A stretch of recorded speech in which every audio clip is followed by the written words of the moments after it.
আর এদিকে খড়িবাড়িতে আমরা বারবার দেখিয়েছি বিভিন্ন জায়গায় সরকারি জমি বেহাত হচ্ছে, ঠিক সেই রকমই তারপরে প্রশাসনিক পদক্ষেপ হচ্ছে। 44 কাঠা জমি, 44 কাঠা সরকারি জমি এবার ফিরিয়ে নেওয়া হলো, অর্থাৎ জমি মাফিয়াদের হাত থেকে ফেরানো হলো 44 কাঠা জমি। কোথায় না খড়িবাড়ির বুড়াগঞ্জে দখলমুক্ত করা হলো সরকারি জমি। জেলা শাসকের নির্দেশে বিএলআরও কর্মীরা তারা অভিযানে নামলেন এবং যে অবৈধ নির্মাণ হয়েছিল সেগুলো সব গুঁড়িয়ে দেওয়া হলো। বিশ্বজিৎ রয়েছে সরাসরি আমার সঙ্গে। বিশ্বজিৎ, তাহলে কাজ হচ্ছে, খড়িবাড়ির বিস্তীর্ণ এলাকার সরকারি জমি বারবার বেহাত হয়ে গিয়েছে, এই খবর আমরা করেছি, এবং দেখা যাচ্ছে যে তারপর একের পর এক লাগাতার অপারেশন চলছে। সেই অপারেশনের আজ বোধহয় আরও একটা উদাহরণ আমরা দেখলাম, যেখানে 44 কাঠা জমি বেআইনি নির্মাণ ভেঙে ফেলা হলো। দেখো, একেবারেই 44 কাঠা জমি যেটা কিন্তু দখলমুক্ত ছিল, সেই দখলে ছিল, এবং সেই দখল জায়গা কিন্তু এবার দখলমুক্ত করলো জেলা প্রশাসন।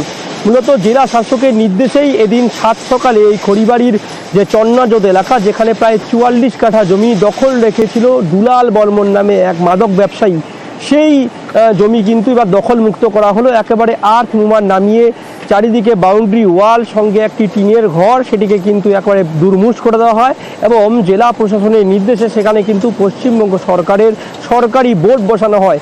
এবং প্রশাসনের আধিকারিকরা জানাচ্ছেন যে আগামী দিনে এমন বহু অভিযোগ আসছে প্রশাসনের কাছে, যেখানে এই দখল করা জমি কিন্তু অনেকেই দখল করে রাখছেন, যার পরিমাণ কিন্তু অনেক বিস্তৃত।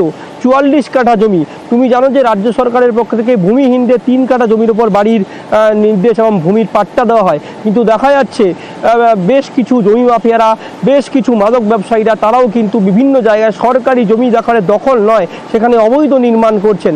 সেই দখলকৃত এলাকায় জেলা প্রশাসনের নির্দেশে এদিন কিন্তু এই চন্নাজোদের 44 কাঠা জমি, যা কিন্তু সরকারের জমিতে পরিণত হলো, এবং সেখানে বোর্ড লাগানো হয়েছে।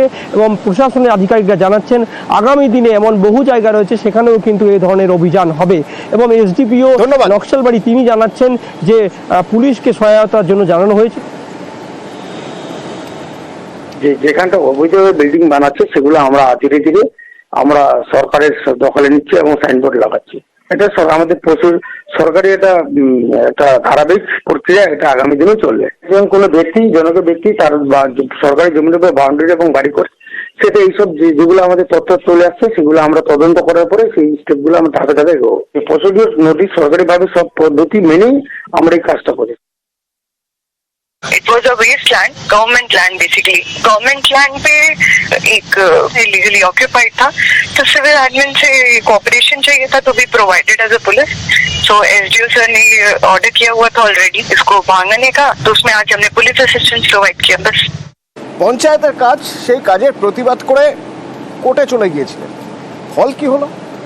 ফল হলো একঘরে করে দেওয়া হয়েছে তাকে, তার পরিবারকে একঘরে করে দেওয়া হয়েছে। শুধু এখানেই শেষ নয়, জলটা পর্যন্ত পাচ্ছেন না খাওয়ার। কেন এই অবস্থা? ওর কাজের প্রতিবাদ করেছিলেন। আমার সঙ্গে সরাসরি পূর্ব মেদিনীপুর থেকে সুজিত রয়েছেন, সুজিতের সঙ্গে কথা বলবো। তবে তার আগে একবার ধমকানি চমকানি শুনবেন নাকি? শুনুন। কাজ তো হ্যাঁ বল আমার 100 বছরের আগে ঠিক আছে, তোমার 500 বছরে তার কি পারমিশন লে বল বুঝিছ? কার পারমিশন তার দেখে বুঝিছ? কার জায়গা বুঝো?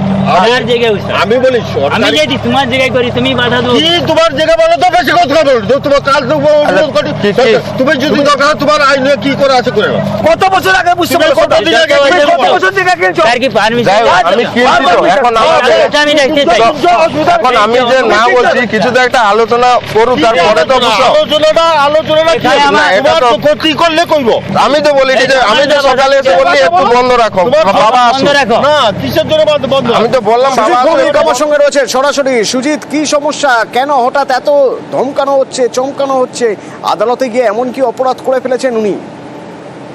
আইনের দ্বারস্থ হয়েছেন। তিনি বলছেন যখন বলে কয়ে কাজ হচ্ছে না, বাধ্য হয়েছেন আইনের দ্বারস্থ হতে। তার ব্যক্তিগত জমি, সেই জমিতে যে জায়গায় ক্যালভার্ট করার কথা বলা হচ্ছিল, সমস্যা রয়েছেন তিনি বলেছিলেন, তার দাবি। তারপরেও কাজ হয়নি।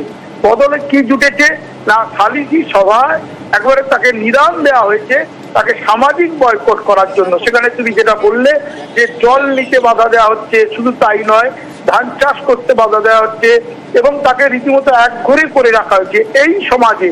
এবং পূর্ব মেদিনীপুর তাম্রলিপ্তর জেলা, সেখানে কিনা এমন ঘটনা, যে ঘটনা নিয়ে তিনি ভিডিওকে বলেছেন কাজ হয়নি, থানায় নালিশ জানাতে গেছেন, থানায় নালিশ নেননি এবং তিনি একেবারে আদালতের দ্বারস্থ হয়েছেন। কারণ তিনি বলছেন যে তার দাবিটা ঠিক রয়েছে, বৈধ দাবি, কিন্তু অবৈধভাবে তার উপর যে গাজোয়ারি সেটা তিনি মেনে নিতে পারেননি। আর না মেনে নিতে পারতেই মাতব্বর অর্থাৎ গ্রাম কমিটির মাতব্বর, যে কমিটিতে আধিক্য রয়েছে শাসক দলের নেতাদের, এবং তারা নাকি একেবারে রীতিমতো শাসানি খুনের হুমকি পর্যন্ত দিচ্ছেন। এবং অতনু এই ঘটনা রীতিমতো শোরগোল ফেলেছে, প্রশাসনের দ্বারস্থ হয়েছেন, এসপিডিএম এর কাছে চিঠি লিখেছেন এবং আইনের দ্বারস্থ হয়ে তিনি চাইছেন যে আইনই সমাধান। কারণ তিনি বলছেন যে আইনকে মান্যতা দিয়ে তিনি গিয়েছেন, কিন্তু তাতেই বসা হয়েছে মাতব্বরদের। তারা কি করেছেন না, একেবারে যেটা করেছেন সেটা হলো বর্তমান এই সমাজে, এই আধুনিক সমাজে যেটা করা যায় না তেমন ঘটনা, সেখানে সামাজিক বয়কট, সেখানে তাকে জল দিতে দেওয়া হচ্ছে না, চাষ করতে দেওয়া হচ্ছে না, ভয়ঙ্কর ঘটনা। এখন দেখার নিউজ 18 বাংলায় খবর হলে এটা সমাধান হবে তার আশা, তিনি তাই আমাদের খবর দিয়েছিলেন, গিয়ে করলাম। এখন দেখার আমরা যে খবর দেখালাম এরপর দেখা যাক কোনো পদক্ষেপ হয় কিনা। ধন্যবাদ সুজিত। বাঁধের দুপাশে আমার জায়গা, আমাকে না জানিয়ে জোরপূর্বকভাবে ক্যালভার্ট তৈরি করে, আমরা বাধা দিতে গেলে আমার পরিবারের উপর হামলা করে এবং খুন জখমের হুমকিও দেখায়। তারপরে এই দিক দিয়ে চাষটা আমার বন্ধ রেখেছে 2 বছর। কারা রেখেছে? পাটনা গ্রামে দিব্যেন্দু ভক্ত এবং সেক্রেটারি সচিন মাইতি। এই ক্যালভার্টটা আমি আর বাধা দিচ্ছি কেন, এলে একটা আইনে গেছি আমরা, তোমার আইনে যাবে কেন? বিডিও, ডিএম, এসডিও, থানায় সব জায়গায় জানিয়েছি, রিসিভ কপিও আছে আমাদের কাছে। কোনো সুরাহা হয়নি? না না, রাস্তার উপরে কাজ হয়েছে, ওনার জায়গা কোনো রকম অকুপাই হয়নি। প্রত্যেকের উপর দিয়ে পরস্পরের মাধ্যমে, সহযোগিতার মাধ্যমে জল নিষ্কাশনটা হবে, কোনো একজন ব্যক্তির উপর দিয়ে নয়। এই পারস্পরিক সৌহার্দ্যের পরিবেশটুকু উনি নষ্ট করে দিতে চাইছেন। উনি যে অ্যালিগেশনটা করেছেন সম্পূর্ণ মিথ্যা। পুরুলিয়া আদতে সুখা জেলা, প্রত্যেক বছর গরমকালে প্রশাসনের টেনশন বাড়ায় এই পুরুলিয়ার জলকষ্ট। জলের যাতে সমস্যা না হয় তার জন্য 170টি গ্রাম পঞ্চায়েতে গ্রামের জলের ব্যবস্থা এখন থেকেই করে রাখতে চাইছে প্রশাসন। কিভাবে ব্যবস্থা করতে চাইছে, ইন্দ্র রয়েছে, ইন্দ্রর সঙ্গে কথা বলবো একবার, ইন্দ্রর কাছ থেকে কথা বলে জানতে চাইবো ঠিক কিভাবে চিহ্নিত করা হয়েছে কোন গ্রামগুলোয় সমস্যা হতে পারে। অর্থাৎ এর আগের মরশুমগুলোয় যেভাবে সমস্যা হয়েছিল সেই কথা ভেবেই কি জেলা প্রশাসন তৎপর? 170টি গ্রাম পঞ্চায়েতের খাবার জলের বন্দোবস্ত কিভাবে করা হচ্ছে, কিভাবে জলের সংকট মেটানো যাবে, বাড়ি বাড়ি খাবার জল পৌঁছানো যাবে, কিভাবে সম্ভব তা? টিউবওয়েল, সোলার পাম্প বসানো হবে। এই যে উদ্যোগ জেলা প্রশাসনের, এই উদ্যোগে এলাকার মানুষ কিন্তু বেশ খুশি। কেমন জল পাচ্ছে? পর্যাপ্ত পর্যাপ্ত জল পাচ্ছে। জলের যে কষ্ট, পুরুলিয়া মানে জলের কষ্ট, সেই দিন কি আছে? না, এখন আর সে কষ্ট নেই, এখন খুব ভালো জল পাচ্ছি আমরা। দূর দূরান্ত থেকে জল আনা? হ্যাঁ, না না, সেগুলো কিছু আর করতে হবে। কলে লাইন দিয়ে? হ্যাঁ, কলে লাইন দিয়ে জল এনেছি, মানে এই কিছুদিন আগেও নিতে হতো, এখন না নিলেও চলবে। বাড়িতেই পেয়ে যাচ্ছে? হ্যাঁ, বাড়িতেই পর্যাপ্ত পেয়ে যাচ্ছে।